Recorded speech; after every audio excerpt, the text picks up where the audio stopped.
My name's Brett Winterford. I'm the editorial director at iTnews. I hope that iTnews is a publication you're all familiar with. We send out a twice daily blast of technology news about Australia and the world.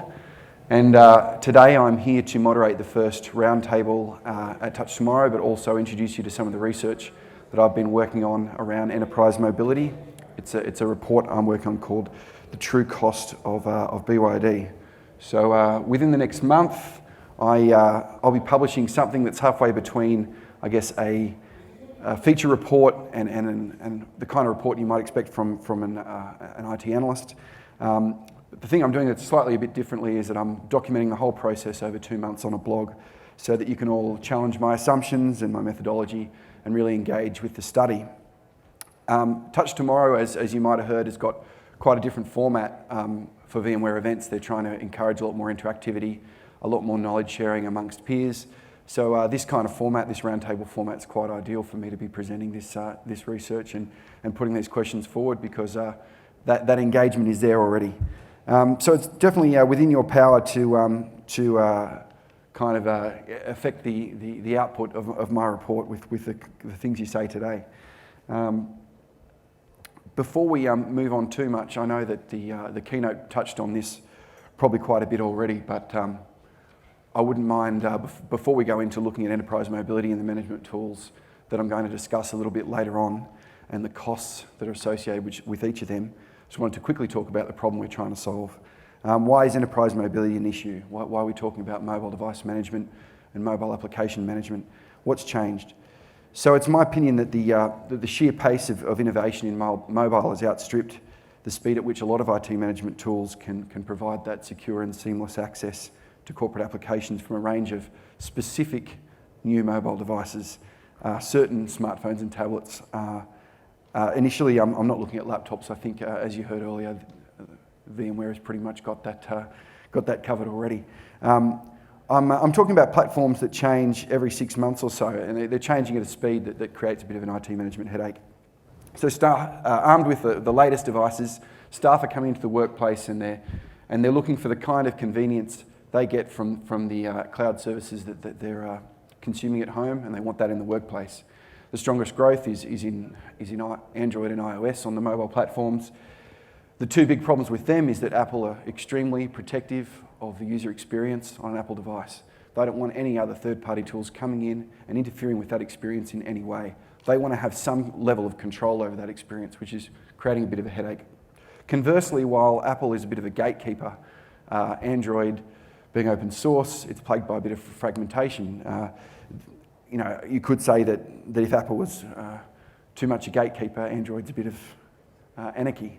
The constant release of new flavors, variations, sometimes even a loose adherence to standards, which is strange, being that it's open source. But we're at a crucial moment in time. The reason why I started doing this research at this time is because there's a new generation of enterprise mobility management tools coming onto the market, but simultaneously, the device manufacturers, and Apple and Samsung particularly, are introducing MDM hooks directly into the mobile OS. So at the moment, there's a little bit of a strange balancing act. If any one of you have deployed some of the niche MDM products to date, it's a bit of there's a lot of questions at the moment about just how well they'll play together and whether you're actually duplicating features. We're going to start the first discussion off today by looking at what are the use cases in your organisation for enterprise mobility. So I guess open your imagination to what are the kind of applications you'd like to deliver to your end users on mobile devices, smartphones and tablets specifically. What applications and for what purpose? At each of your tables there is a moderator, someone from VMware or one of their partners who can guide that discussion. We also have down here to your right-hand side, Dr. Kevin McIsaac, who is a very distinguished analyst at IBRS, someone that I rely on quite often when I'm stuck on a problem. He's going to be coming around to your tables, coming around to the moderators to get a little bit of feedback for me, and we can have a bit of a discussion after a 10-minute chat at each of your tables. So over to the moderators.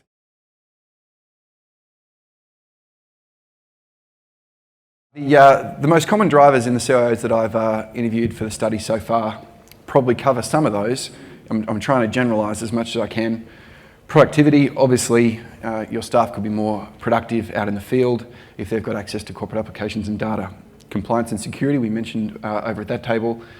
Can we mirror the security posture of the way we secure our fixed devices? And the third one, cost reduction opportunity. I guess there is an assumption that the fewer provision devices that you're paying for the device, the data, the calls, and the more BYOD devices, assuming that you aren't paying for them as an organisation, the opportunity is there for substantial savings. The question that I want to put to every table now before we move on to my research is, how do you put a value on that mobile access? When you're building a case for deploying any solutions, obviously dollars and cents really help you do that. But how do you value productivity? How many extra hours of your staff's time might you get out of them if they had mobile access to certain applications? Are you going to get an extra hour a day, an extra hour a week?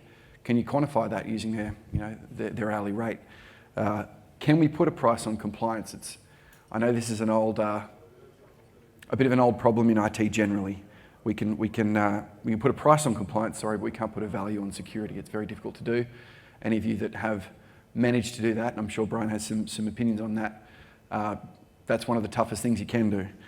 And finally, is BYOD as a strategy an excuse to stop forking out for provisioning smartphones to executives? Is it, if I'm cynical, as a journalist tends to be, is it most often a cost-saving exercise, in which case are you actually deriving much value from it? Some of the MDM vendors I've spoken to have said, well, if you take the savings from the 20% of your execs that you provisioned a device to, and you use MDM, which is 1/10 of the cost just for the layer of software, you can maybe cover 40% of your staff, and the productivity gains are huge, etc.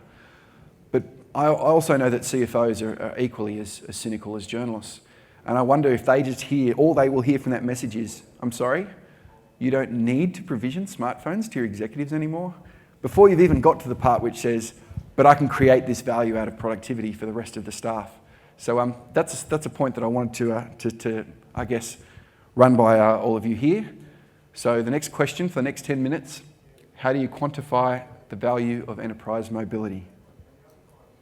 Go for it.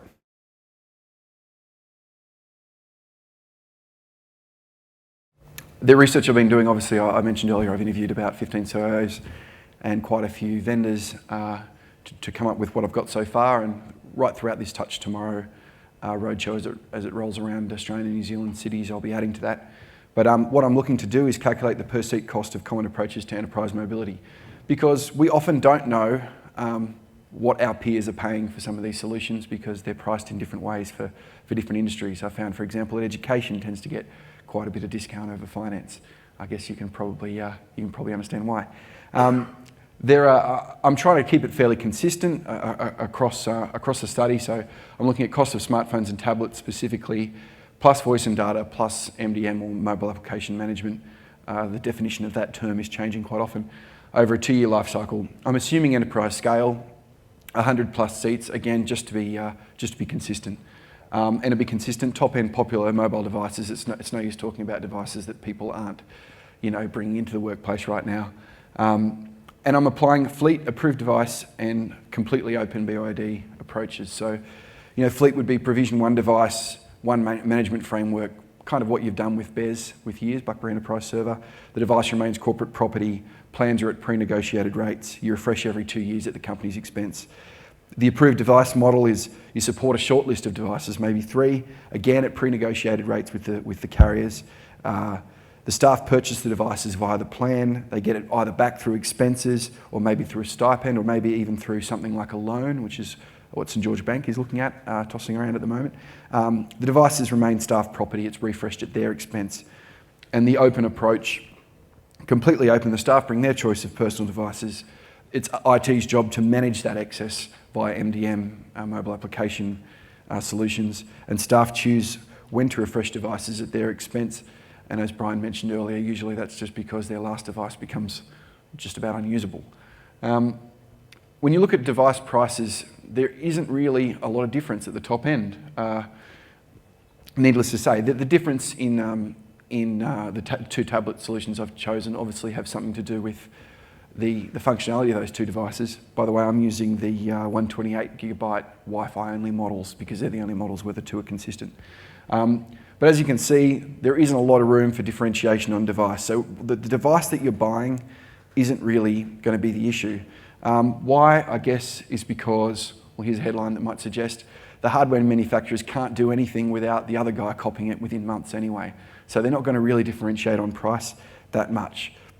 Some of you might have seen my blog posts on whether you can get fleet discounts. Not so directly from the manufacturers, no matter how big you are. The best case was a very large organisation that told me they got about 8% off Apple, but it was very early on when Apple was trying to prove the value of a new device. Usually, you might get a bit of bargaining power with scale and by unseating an incumbent that you're using, such as BlackBerry, for example. But generally, the only way you're going to get any discount off device is through the carrier, and that's through a bundle. So the carriers will offer, Optus tends to be a little bit more aggressive than Telstra in offering a little bit of money per head into a tech fund that you put towards your device, $50 to $200. But you better have some very good people looking at those plans, because carriers, as we know, are infamous for taking the perceived discount from a device and just fattening it up in the plan. So if you can really negotiate that well, you need very smart people.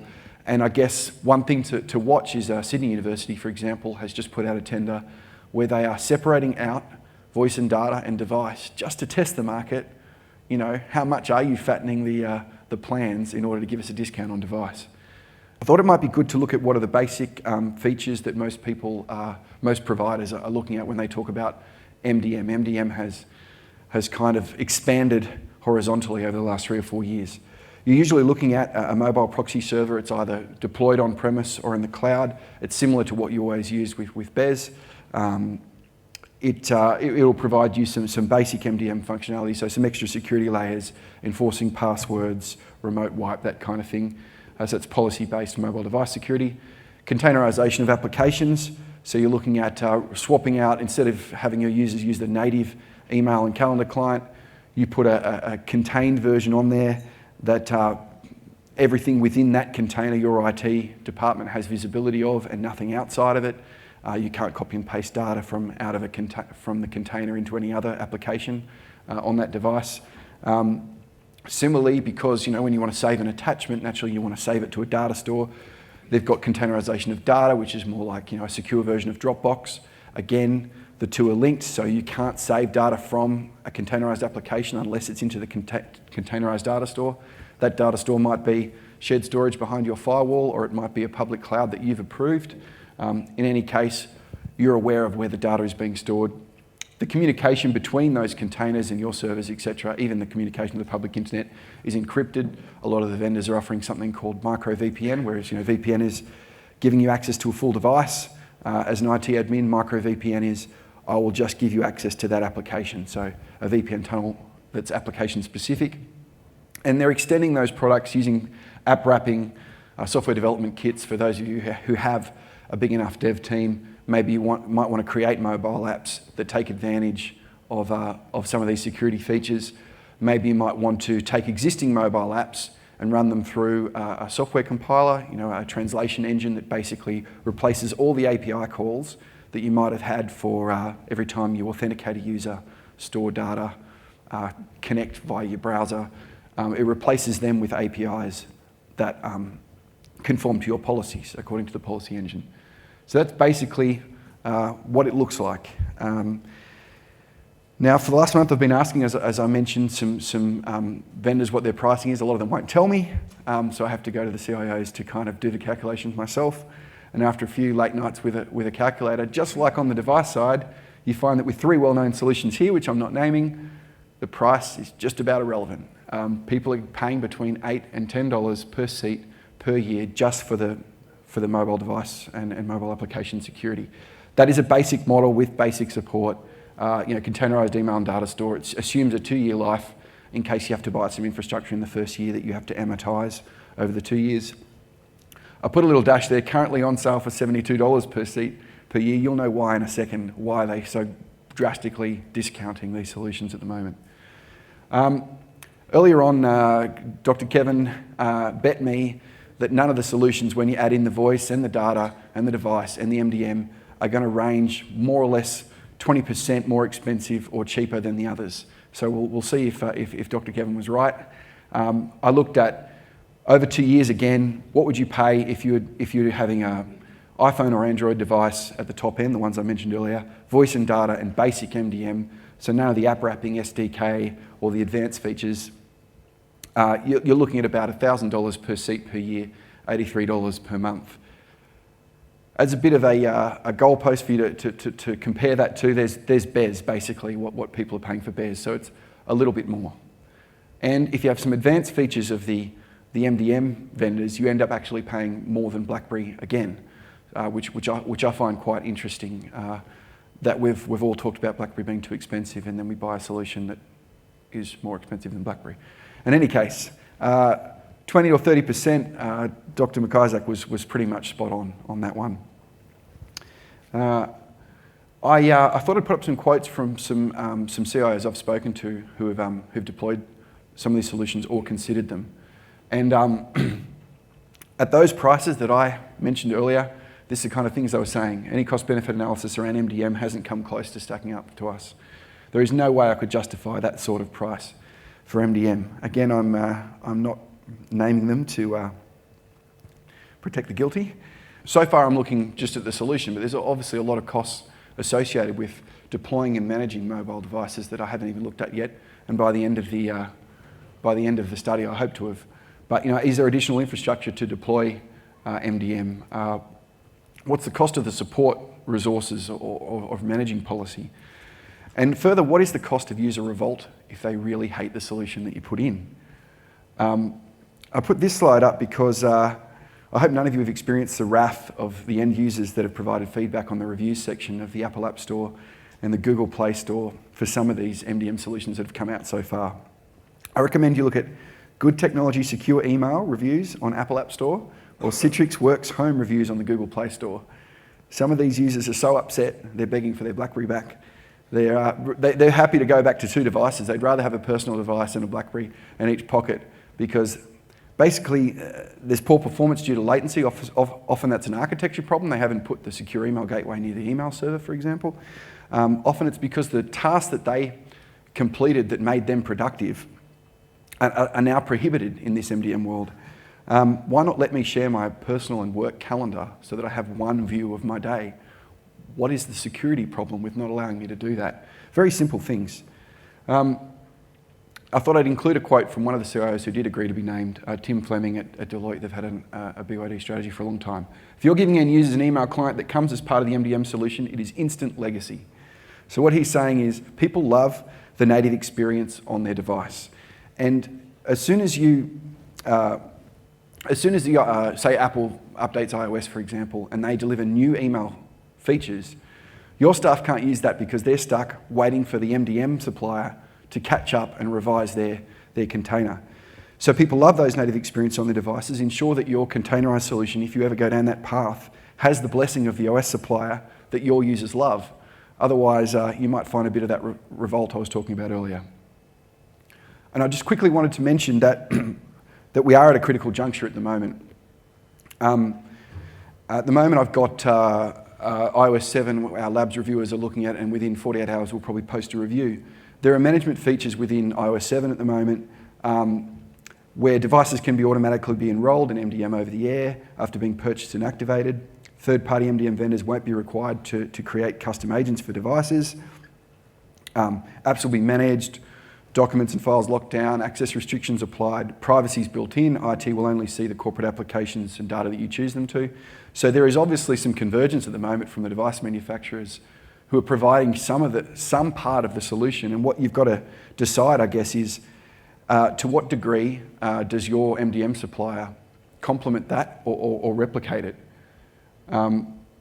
Today's premium is tomorrow's baseline is something else I've found.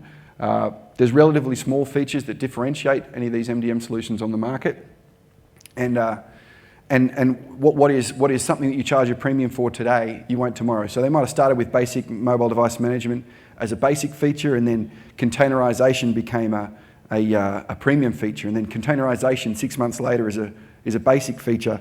A storage locker is a premium that you pay extra for. 6 months later again, basic feature, storage locker, premium features, the advanced application tools. So now you're seeing some of them bundling app wrapping in their basic package. So guys like Good are running out of ways to differentiate themselves, so they're turning to obviously suing their competitors for patent infringement in order to still have a case to be made. I put up this symbol because Dr. Kevin and myself have talked about if some of you are only looking at email and calendaring and contacts, have you fully explored what you can already do with Exchange Active Sync? While the market matures, while you've got Apple and Samsung coming out with an approach here, and MDM vendors not sure what they're doing, how much can you already achieve just through Active Sync? My kind of advice would be to kind of keep looking, hurry up and wait, I guess. I wouldn't be investing in any of the niche discrete MDM solutions at the moment, because in my opinion, the vendors that'll win out and dictate terms will focus on user experience, and they'll have big application ecosystems, big platforms. I thought I'd leave you with a quick question before I hand over to Asanga for the closing statements. But when you're looking for a mobility solution, does it scale? Does it extend your existing systems? Is it truly device agnostic? Will it use native applications, and will it complement the MDM features coming out from the mobile device manufacturers? Something I stole from Asanga earlier on. Are you managing the endpoint or the experience? I think it's a great point. If we focus too much on the device, then we're probably going to lose the game, because that device will change in 6 months. And finally, will your users love you, or will they need to forgive you?